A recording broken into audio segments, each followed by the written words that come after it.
Yan. Good evening. Evening pa ba? Midnight na pala. Yan. Samahan niyo ulit akong maglakad. Diba? So, kanina, plano ko sanang magkasakit. Kasi nga basang-basa ako ng ulan kahapon. Ang gawa ng pag-uwi ko kahapon umuulan. As in, naligo ako sa ulan. Kaya lang nung maisip ko yung mga bills at bayarin ko, bigla akong nataranta pagpasok. Malilate na naman ako. Naglakad na naman tayo ng medyo malayo. Tayo masakyan. Lalo na ngayon, Sabado. So, karamihan sa kanila is nagiinom. Ayan, tingnan nyo ang ating buwan. O, di ba?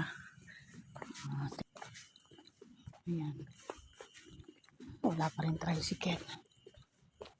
Pero at least nandito na tayo sa medyo mabahay na lugar. Kaya, ayan.